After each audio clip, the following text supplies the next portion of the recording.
Good morning बच्चों आज हम डॉक्टर शिव बालक शुक्ल जी द्वारा लिखा हुआ श्रवण कुमार खंड काव्य पढ़ेंगे।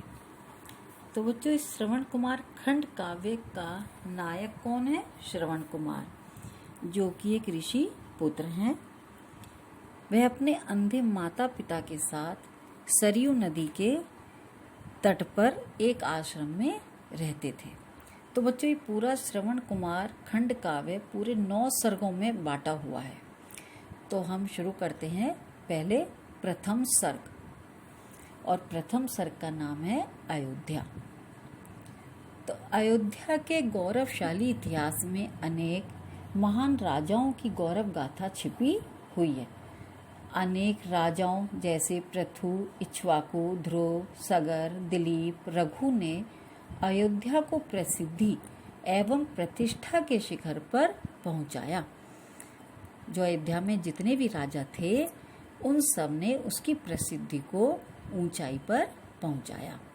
इसी अयोध्या में सत्यवादी हरिश्चंद्र और गंगा को पृथ्वी पर लाने वाले राजा भगीरथ ने शासन किया।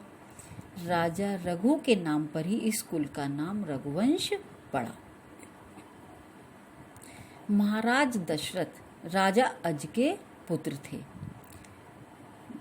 अयोध्या के प्रतापी शासक राजा दशरथ के राज्य में सर्वत्र शांति थी। यानी कि इस अयोध्या सर्ग में बताया गया है कि जो राजा दशरथ, जो राजा अज के पुत्र थे, उस समय अयोध्या के प्रतापी शासक के रूप में उनके राज्य में चारों ओर शांति ही शांति थी। चारों ओर कला, कौशल, उपासना, संयम तथा धर्म साधना का साम्राज्य था। यानी सभी लोग उपासना में लगे रहते थे, धर्म साधना में लगे रहते थे, और सभी वर्ग संतुष्ट थे। मतलब सभी प्रकार के लोग वहां पर हर प्रकार से संतुष्ट थे। तो महाराज दशरथ स्वयं एक महान धनुर्धर थे, जो शब्द भेदी बाण चलाने में सिद्धहस्त थे। शब्द भेदी बाण कौन से होते हैं? कि जो शब्दों को सुनकर ही उस पर बाण चला दिया जाए, उसमें वे कुशल थे। तो अब है बच्चों द्वितीय सर्ग।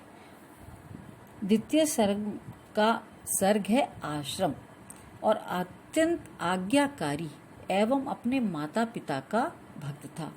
श्रवण कुमार, यानी कि श्रवण कुमार जो अपने माता पिता के साथ अयोध्या में सरयू नदी के तट पर रहता था। किसके साथ? अपने अंधे माता पिता के साथ सुखपूर्वक शांति से निवास करता था। तो बच्चों, तृतीय सर्ग है आखेट सर्ग। कि एक दिन गोधूली बेला में, गोधूली बेला कौन सी होती है? संध्या काल का समय। राजा दशरथ विश्राम कर रहे थे। तभी उनके मन में आखेट, आखेट यानी कि शिकार करने की इच्छा जागृत हुई। उन्होंने अपने सारथी को बुलावा भेजा। रात्रि में सोते समय राजा ने एक विचित्र स्वप्न देखा कि एक हिरन का बच्चा उनके बाण से मर गया, और हिरनी खड़ी आंसू बहा रही है। मतलब ऐसा राजा ने एक स्वप्न देखा था कि राजा सूर्योदय से बहुत पहले जगकर आखेट हेतु वन की ओर प्रस्थान कर देते हैं। आखेट यानी कि मैंने अभी बताया था, शिकार के लिए वन की ओर चल देते हैं। दूसरी ओर श्रवण कुमार अपने माता पिता की आज्ञा से जल लेने के लिए नदी के तट पर जाता है। जल में पात्र, पात्र यानी कि बर्तन, डूबने की ध्वनि को किसी हिंसक पशु की ध्वनि समझकर दशरथ शब्द भेदी बाण चला देते हैं। कि जैसे ही मतलब श्रवण कुमार अपने पात्र को नदी के जल में डुबाते हैं, तो राजा दशरथ क्या समझते हैं कि किसी हिंसक पशु की ध्वनि को समझकर वे उस पर शब्दभेदी बाण चला देते हैं, जो कि वह बाण जाकर किसको लगता है? श्रवण कुमार को जाकर लगता है। वह चित्कार कर उठता है। श्रवण कुमार की चित्कार सुनकर राजा दशरथ चिंतित हो उठते हैं।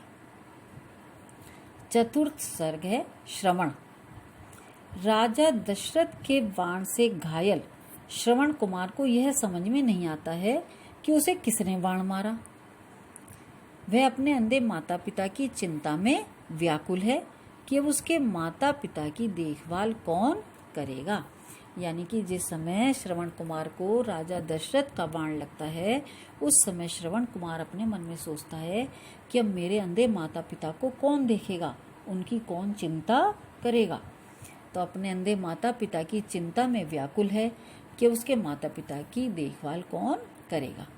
वह बड़े दुखी मन से राजा से कहता है कि उन्होंने एक नहीं बल्कि एक साथ 3 प्राणियों की हत्या कर दी है। 3 प्राणी कैसे कि एक तो श्रवण खुद और दोनों उसके माता पिता। उसने राजा से अपने माता पिता को जल पिलाने का आग्रह किया। इतना कहते ही उसकी मृत्यु हो गई। राजा दशरथ अत्यंत दुखी हुए और स्वयं जल लेकर श्रवण कुमार के माता पिता के पास गए। यानी कि श्रवण कुमार राजा दशरथ से अपने माता पिता को जल पिलाने का आग्रह कर मृत्यु को प्राप्त हो गया था। अब है बच्चों पंचम सर्ग, उसका नाम है दशरथ। राजा दशरथ दुख एवं चिंता में भरकर सिर झुकाए आश्रम की ओर जा रहे थे। किसके आश्रम की ओर? श्रवण कुमार के आश्रम की ओर जा रहे थे। वे अत्यंत आत्मगिलानी से, यानी कि उन्हें अपने ऊपर पश्चाताप भी हो रहा था और एक अपराध की भावना से वे भरे हुए थे। पश्चाताप और आशंका से भरकर वे आश्रम पहुंच जाते हैं। अब षष्ठ सर्ग संदेश, यानी कि सबसे मार्मिक प्रसंग है इसमें कि श्रवण के माता पिता अपने आश्रम में पुत्र के आने की प्रतीक्षा कर रहे थे। वे इस बात से आशंकित थे कि अभी तक उनका पुत्र लौटकर क्यों नहीं आया। जो श्रवण कुमार के माता पिता अपने पुत्र के आने की प्रतीक्षा इसलिए कर रहे थे कि उसे काफी समय हो गया था। उसी समय उन्होंने किसी के आने की आहट सुनी। वे राजा दशरथ को श्रवण कुमार ही समझ रहे थे। जब राजा ने उन्हें जल लेने के लिए कहा तो उनका भ्रम दूर हुआ, क्योंकि जिस समय राजा दशरथ उनके पास जाते हैं तो उन्होंने समझा कि हमारा पुत्र ही यहाँ पर आया है, लेकिन जब राजा ने उन्हें जल लेने के लिए कहा तो उनका यह भ्रम दूर हो गया। राजा दशरथ ने उन्हें अपना परिचय दिया और जल लाने का कारण बताया। श्रवण की मृत्यु का समाचार सुनकर उसके वृद्ध माता पिता अत्यंत व्याकुल हो उठे। यानी कि जब श्रवण की मृत्यु का समाचार जैसे ही उसके माता पिता ने सुना तो वे अत्यंत व्याकुल हो गए, यानी कि दुखी हो गए। सप्तम सर्ग अभिशाप सर्ग, मुझे बहुत अच्छा सर्ग है। सप्तम सर्ग में ऋषि दंपति मतलब पति पत्नी के करुण विलाप का चित्रण है। वे आंसू बहाते हुए विलाप करते हुए नदी के तट पर पहुंचे और विलाप करते करते अचेत हो जाते हैं। अचेत यानी कि मूर्छित हो जाते हैं। अचेत होते ही राजा दशरथ से कहते हैं कि यद्यपि यह अपराध तुमसे अनजाने में हुआ है। यानी कि श्रवण कुमार के माता पिता राजा दशरथ से कहते हैं कि यह अपराध तुमसे अनजाने में ही हुआ है, पर इसका दंड तो तुम्हें भुगतना ही होगा। वे श्राप देते हैं कि जिस प्रकार पुत्र शोक में मैं प्राण त्याग रहा हूँ, उसी प्रकार से एक दिन तुम भी अपने पुत्र वियोग में प्राण त्याग दोगे। अब है अष्टम सर्ग, इसका निर्वाण यानी कि मोक्ष। श्रवण कुमार के माता पिता द्वारा दिए गए श्राप को सुनकर राजा अत्यंत दुखी होते हैं।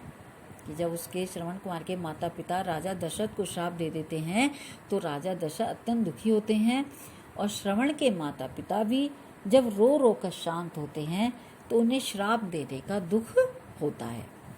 अब पिता को आत्मबोध होता है, यानी कि श्रवण कुमार के पिता को जैसे ही आत्मज्ञान होता है और वे सोचते हैं कि यह तो नियति का विधान है, यानी कि भाग्य का ही ऐसा विधान होगा कि जो हमारे मुंह से ऐसा श्राप निकला। तभी श्रवण कुमार अपने दिव्य रूप में प्रकट होते हैं और उसने अपने माता पिता को सांत्वना दी पुत्र शोक में व्याकुल, माता पिता भी अपने प्राण त्याग देते हैं। यानी कि श्रवण कुमार के माता पिता भी अपने पुत्र के वियोग में अपने प्राणों का त्याग कर देते हैं। अब है नवम सर्ग, उपसंहार। राजा दशरथ दुखी मन से अयोध्या लौट आते हैं, यानी कि वे दुखी होते हैं और वापस अपने अयोध्या आ जाते हैं, और वे इस घटना का जिक्र किसी से नहीं करते हैं। परंतु राम जब वन को जाने लगते हैं तो उन्हें उस श्राप का स्मरण हो आता है और वह यह बात अपनी रानियों को बताते हैं। यानी कि वे इस घटना को अपने तक ही सीमित रखते हैं, लेकिन जिस समय राम वन को जाने लगते हैं तब उन्हें उस बात का ध्यान आता है और वे अपनी रानियों को बताते हैं। तो बच्चों, ये पूरे श्रवण कुमार की कहानी है, जो कि आपने वैसे पहले भी सुनी होगी। उम्मीद करती हूँ आप लोगों को समझ में आ गई।